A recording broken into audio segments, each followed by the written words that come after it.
Hello, everyone. This is John Brassard Jr., the Kitchen Table Historian. I am so glad to be back with you again. I know that I've made you wait for a long time again, but please know that I missed you all dearly. Life interfered for a little while, but I put that thing back in its place. After all, who needs a life when you have podcasting to do? I hope that everyone has enjoyed my little entries on Facebook and Instagram. It seems that nowadays we could all use a little more humor in our lives. What's that? You didn't see him? You're not on the Kitchen Table Historian Facebook page? Oh, you are so missing out. You need to come over and check them out so you can stay current on jokes, memes, what I've been up to, and, of course, all those brand new podcast episodes coming up.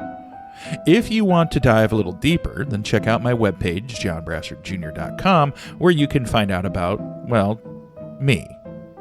In other news, I'm proud to announce my soon-to-be-released book, Erie Quad Cities, co-authored with my fellow author, Michael McCarty. It's crammed full of haunted mansions, folklore, cryptids, and even a few UFOs. Whether you're a local or not, I'm sure that you'll love these fantastic stories. Erie Quad Cities is currently available for pre-order at your favorite book retailers and will be released next week on August 23rd, 2021. All right, I've bored all of you long enough. I think that it's more than time to settle in and get what you came here for. It's time to tell you another story that your grandma didn't want you to hear.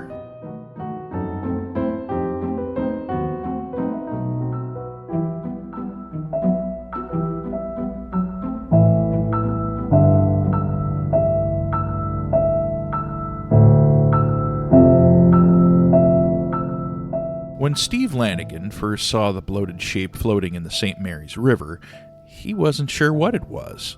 Neither was his companion, Joe Rudminski. They had both played in the Fort Wayne dump before, but they had never seen anything like that, and that was what made it so much more exciting. The dump was full of curiosities for young boys like Steve and Joe. Broken furniture, old clothes, and worn-out machinery lay half-buried under mounds of trash and rotten food. It was like the remains of a lost civilization, forgotten by the modern age.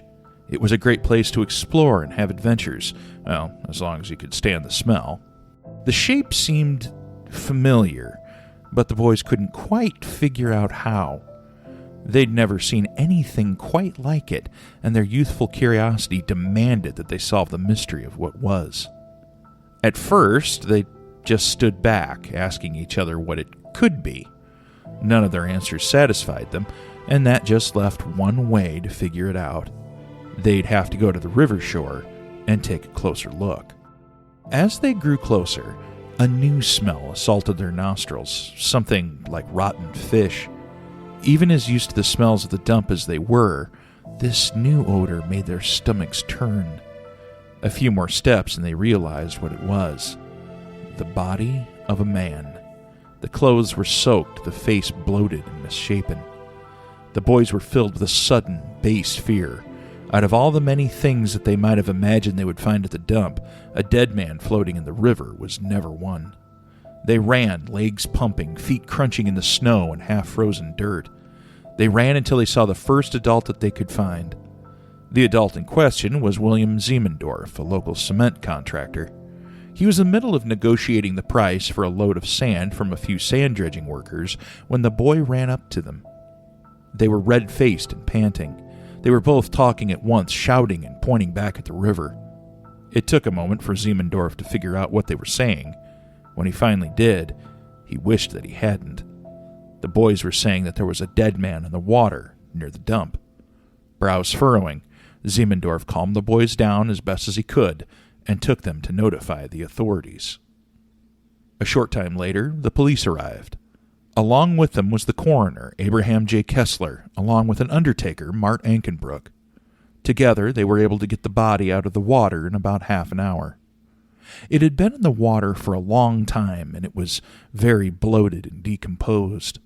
Fire plug caps had been wired around the body to weigh it down in the river. The corpse had deteriorated to the point that, as the authorities present cleaned the mud and debris from it, chunks of hair and skin came with it. Even for the undertaker and coroner, it was a sickening experience. The corpse was wearing good clothes, but didn't have any identification or money. While he had gloves on, he didn't have a coat.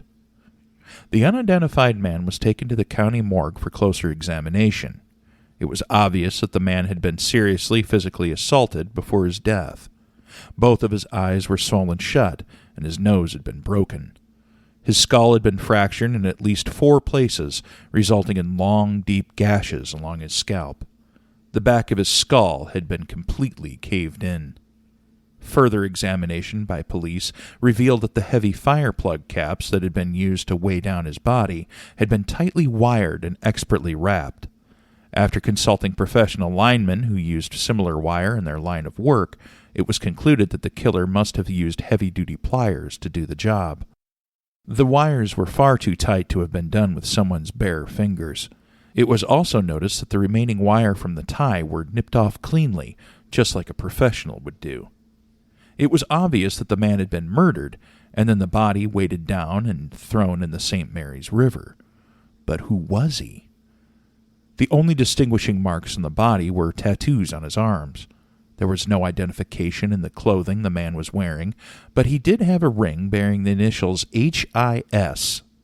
Beyond this, the police had nothing else to go on.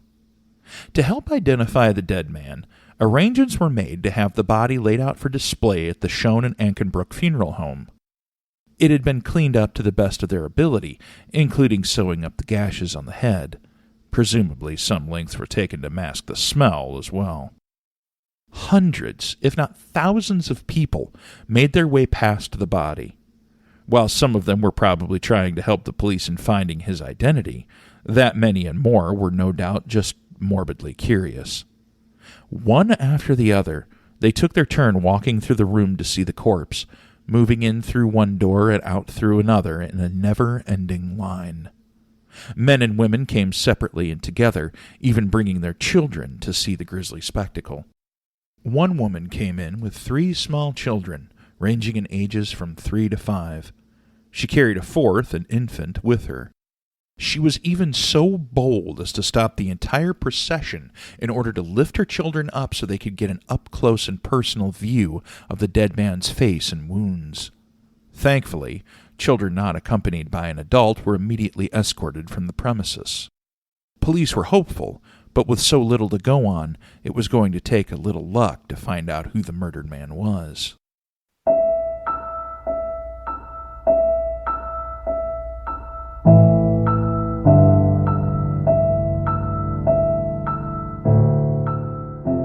Ida Kirkham was worried.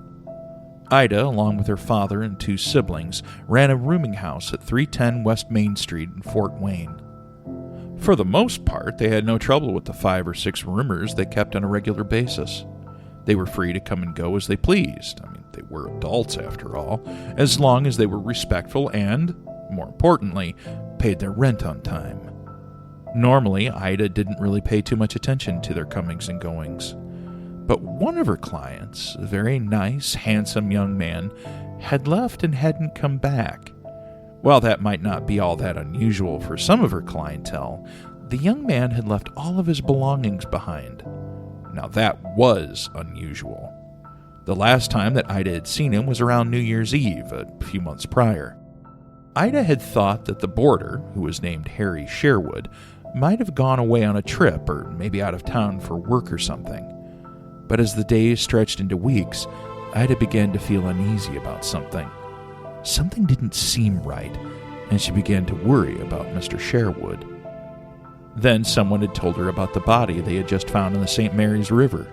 Yeah, it couldn't be Harry, Ida thought. But then again, could it be? Had something terrible happened to him? Ida wasn't going to debate about it. She went to the telephone and called the police. Later that day, Fort Wayne Police Chief Dayton Abbott and 2 of his detectives arrived at the house. Ida greeted them, then took them to Sherwood's room. It was exactly as Ida Kirkham had said. All his belongings were there, but it was obvious that Sherwood hadn't been there for a while. Not seeing anything out in the open, the officers began to search the man's belongings. As Abbott opened a valise, he noticed a postcard. Examining it, he saw that it had a photograph of a man on one side. The man was clearly the individual they had pulled out of the river a few days prior. Showing the postcard to Ida, Abbott asked if this was Harry Sherwood. Ida nodded and said that it was. The body now had a name, and the police lost no time in learning more about him. They started with his roommate, Herman Muldoon.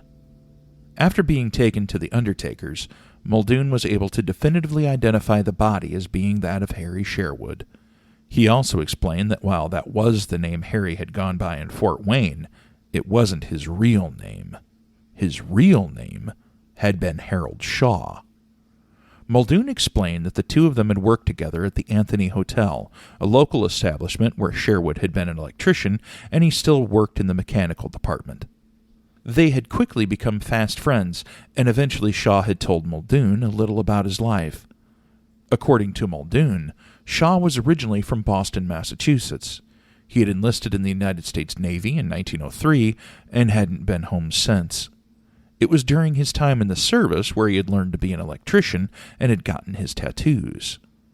For unknown reasons, Shaw had deserted the Navy and had been running from naval authorities ever since.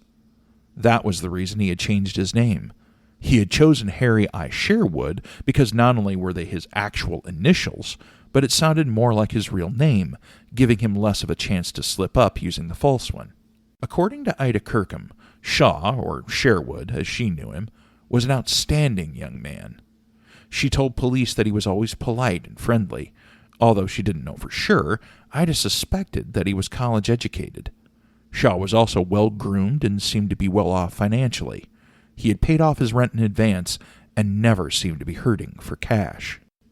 While searching Shaw's belongings, police found 3 letters written to him from a woman living in Portland, Oregon. The language used in the letters suggested to police that the woman was also highly educated and that she cared for Shaw a great deal. In addition, they also found letters that were from his sister, or at least someone saying that they were. Unfortunately, nothing in them gave any indication of who she was or where she was from. The envelope was also missing, so there wasn't even a post stamp to follow up on. At the Anthony Hotel, Shaw's last known employer, the chief engineer of the building, James Gathrop, told investigators that Shaw had started working there on August 26, 1910. By October, he had quit and moved to Indianapolis, allegedly to find work there. A few days later, he had returned and asked for his old job back. He was a good employee, so Shaw had immediately been hired back on. According to Gathrop, Shaw was a self-styled ladies' man. Shaw had personally related to him many of his adventures on the Flats, the Fort Wayne red light district. He intimated that there was one particular woman there who he was seeing regularly. Not content to just have one woman, Shaw was very successful at romancing women in many other places as well. Just at the hotel, he had started becoming very friendly with at least a few of the female employees there, especially one named Alice Acton. The Anthony had a strict no-dating policy between their employees. Shaw didn't seem to care, and neither did Alice.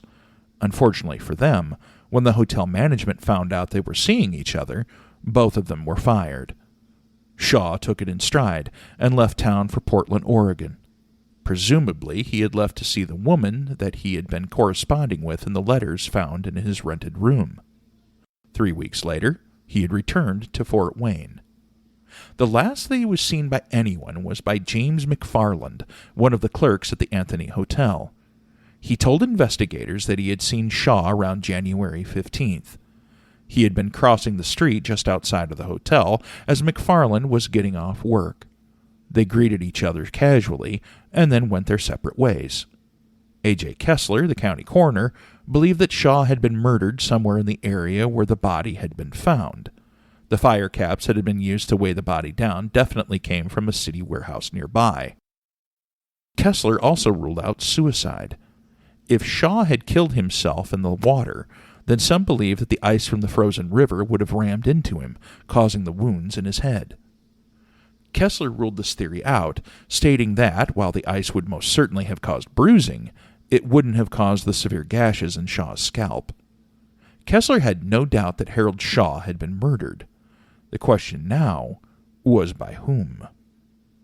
After searching Shaw's room again, they were able to find several address books. Several people from Portsmouth, New Hampshire were listed there. Not surprisingly, 25 of the individuals listed were women. Police immediately reached out to them, trying to find out more about Shaw. Unfortunately, none of these inquiries provided investigators any leads. In an effort to locate Shaw's family, police reached out to newspapers in the Boston area, where he was supposedly from. Once again, no one was able to find any information. They had more luck with the woman in Portland who Shaw had gone to visit in the fall of 1910. Her name was Corey Wickman. She worked as a stenographer and claimed to be a good friend of Shaw. She was able to confirm that he had indeed come to visit her, but he had returned to Indiana after a few days. Wickman believed that he had grown up around the Boston area, but knew little else past that. Authorities finally seemed to have a breakthrough when they interviewed Charles Davis, another employee of the Anthony Hotel. Davis was a large man with a physique that had been molded and hardened by a lifetime of hard physical labor. He also had an ill temper, with at least one other employee outright terrified of him. At first, Davis didn't want to talk to the police. Investigators knew that Davis and Shaw had been friends after talking to Muldoon and other workers at the hotel. It was only through slow and careful questioning of Davis that he finally began to tell them what he knew about Shaw. According to Davis, Shaw frequented Fort Wayne's red light district, known as the Flats. In particular, he was seeing a woman named Grace Richardson, who it was intimated was a prostitute in a brothel operated by another woman named Gladys Reed. Davis claimed Shaw's appetite for women was enormous. He explained that Shaw allegedly had seen women from all across the country, all of whom he affectionately referred to as his sweethearts. In the Flats alone, Shaw had 2 women, Grace Richardson and another woman named Bonnie Moore, who lived just a short distance away. He told police that Grace was an oddly jealous woman when it came to Shaw. She didn't mind him seeing women outside of the Flats, but became very agitated if he went to another woman inside the Flats. Davis believed that she was after Shaw's money and cared very little about him personally. Shaw was known as a big spender around the Flats, and Grace would rather have him spend the majority of his cash on her. Shortly before his trip to Portland, Davis said that Shaw had gone to see Bonnie Moore. Grace found out about it and became very upset with him. To soothe her anger, Shaw said that he would take her away somewhere with him. This seemed to placate Grace, and all was well. Later, when Shaw came back from Portland, Davis said that he immediately went right back to Grace and ended up staying with her for a while. As much as this information seemed to shed light on the case, police were wary of Davis's testimony. Both Chief Abbott and Albert E. Thomas, the head prosecutor of the case, were in particular very skeptical. Davis had hardly been forthcoming about any of the information he gave, frequently telling investigators, "I don't remember." According to other hotel employees that were interviewed, Davis had been fired from the Anthony on January 13th. That night, he had come into the hotel seemingly badly beaten. Someone had given him a black eye and his clothes were covered in blood. He was obviously drunk. When his co-workers came to help him, they noticed that Davis, outside of the black eye, didn't have any other injuries. They concluded that the blood in his clothes must have come from someone else. That seemed to make sense when he told them that he had been ambushed by 3 men in the Flats. Regardless of the circumstances, Davis had clearly shown up to work drunk. That was more than enough reason for the manager of the hotel to let him go. Around the time that they were dealing with Davis, police also questioned an Indiana Lighting Company worker named Albert Cook. Around January 1st, 1911, Cook claimed to have fallen through the ice of the St. Mary's River near where Shaw's body was later discovered. While James McFarland absolutely swore that he had seen Harold Shaw around January 15th, everyone else that police interviewed agreed that he had disappeared closer to New Year's Day. If Cook had been on the water near where Shaw's body was found and what they theorized was the night of the murder, then he might have seen something. Or Cook might have been the killer himself. Unfortunately, after questioning him for several hours, police determined that Cook had neither seen nor done anything in connection with Shaw's death. While questioning various people who knew Shaw, police learned that Shaw had been known to carry a pocket watch. When he was found, the watch pocket of his vest had been turned inside out and the watch was missing. This lent more support to the theory that Shaw had been murdered while being robbed. While the search for a suspect and the debate surrounding the circumstances of Shaw's death continued, police were making definitive headway in other areas. After making inquiries to the Department of the Navy, Chief Abbott finally received confirmation that Harold Shaw had been enlisted. He had served aboard the USS New Hampshire, but had deserted in the summer of 1910. No one seemed to know the reason for the desertion. Shaw had been good at his job and received high praise from all his commanding officers. The Navy also sent the Fort Wayne police a detailed physical description of Shaw that included tattoos and scars. They were all a perfect match for the body at the Shone and Ankenbrook mortuary. The undertakers themselves had heard that Shaw was from Salem, Massachusetts, not Boston. Contacting the Salem Police Department, they were able to confirm that this was true and soon received information about Shaw's family. Harold Shaw was the son of William L. Shaw, a department store manager in Salem. While not exactly wealthy, the Shaws were certainly not poor either. Harold didn't have a very good relationship with his parents and had left a job as a grocery store clerk to join the Navy. His sister, whose letter the police found among his belongings, was named Clara and lived in New York City. The family apparently thought that Shaw was still in the Navy and had no idea that he had deserted. Because William was set to have major surgery in Boston, they chose not to tell him for fear that it would upset him too badly. Chief Abbott's personal theory of the murder was that Shaw had gotten drunk one night and had wandered into the city dump. While there, he was seen by a group of tramps. They must have assumed that the well-dressed man had money, so attempted to rob him.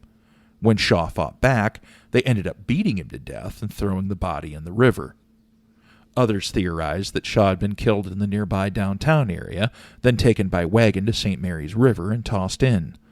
The problem with this idea was that the fire caps that had been used to weigh him down were usually kept in his city warehouses. Still, the proponents of this theory believed that the killer or killers might have stolen some to sell as scrap and then just used them to sink Shaw's body because they were on hand. While some claim that Shaw had been murdered in the flats, police didn't put too much stock in the theory. First of all, they would have had to have crossed Clinton Street, which was an extremely busy street during all hours of the day and night. The likelihood that someone would have seen them would be extremely high. Secondly, police knew that there was an extreme rivalry between the various brothels of the red light district. If it became known that a murder was committed in one and then covered up, the others would have no doubt taken advantage of that and reported it to the authorities. A coroner's inquest was held, but revealed very little. However, it did reveal one important detail. By his own admission, Charles Davis openly stated that he had bought it from Shaw in December. While it seemed to be feasible enough, police were already suspicious of Davis and his attitude. It had been so hard to pry so much information out of him, but when it came to the watch, he answered freely, with little to no hesitation. That seemed to be somewhat out of character for the man, and investigators decided to give him a closer look. It turned out that Davis's real name was Joseph Thompson. He had an extensive record of breaking the law, and had even served time at the Indiana State Prison for burglary. At some point, he had started to go by the name Charles Davis and took a job working as a houseman for the Anthony Hotel. A few days after the coroner's inquest, Davis was brought in for questioning in regards to the watch. He stuck to his story, though, insisting that he had bought the watch from Shaw the previous December. When asked what had happened to it, Davis said that he had pawned it in January for about $7. Police went to the pawn shop where the watch was sold, where the owner corroborated that part of Davis's story. He even still had the watch and gave it to the police. Checking into another theory that Shaw had been killed in the flats, police went looking for Grace Richardson, the prostitute that he had been seeing. They found her staying in Marion, Indiana. She had gone there to file for a divorce from her current husband so that she could marry her current lover. During questioning, Richardson admitted that she and Shaw had a relationship for some time. However, she denied that he had stayed with her when he had returned from Portland, contrary to Davis's claims. She also stated that he definitely hadn't been murdered there, stating that she hadn't even spoken to Shaw since shortly after he returned from Oregon. Regardless of this new information, it wasn't enough to pin the murder on Davis. Whether he had lied or simply been mistaken, it did nothing to help investigators. Charles Davis was released. After being contacted by the undertakers, Shaw's mother decided to have Harold buried in Lindenwood Cemetery in Fort Wayne. William was having a hard time recovering from his operation, and she didn't want to stress him further by making him bury his son. At that point, the Shaws hadn't even told William about Harold's death and let him think that he was still away in the Navy. Their plan was to have the body sent to Salem when he was in better health and better able to receive the news. Had Harold been robbed and murdered by nameless tramps? Had he been the victim of one of his sweethearts' angry husbands or fathers? Or did Charles Davis really kill him, and was just lucky that police couldn't pin the murder on him? Police kept trying to find Harold Shaw's murderer, exploring every lead that became available. The suicide theory became popular again, and then was just as quickly dismissed for the same reasons that it had been before. Within a few more weeks, the case had gone completely cold. On March 14, 1911, Harold Shaw was buried in an unmarked grave at a funeral attended only by a very few people. His family never sent for the body. Over 100 years later, the murder of Harold Shaw remains unsolved. Like so many of us, he had many good qualities, but also flaws as well. How he came to be beaten to death all those years ago will probably never be known. The Fort Wayne dump was full of curiosities and treasures to see and explore. Broken furniture, old clothes, and worn-out machinery lay half buried like the remains of a lost civilization, forgotten by the modern age. Among them was Harold Shaw, broken by a fellow human being and callously discarded and forgotten. While his killer was never brought to justice, Shaw's own story remains with us, leaving an enduring mystery that may never be solved. You have been listening to John Brassard Jr., the Kitchen Table Historian. I thank you all for coming out this week, and I sincerely hope that you'll make your way back next time to hear another strange tale that your grandma didn't want you to hear. This podcast was written and performed by yours truly, with the title music performed by Bo Moonlight and additional music provided by Storyblocks. Until next time, remember that no matter how calm things seem in the Midwest, there's always someone out there making things just a little weirder.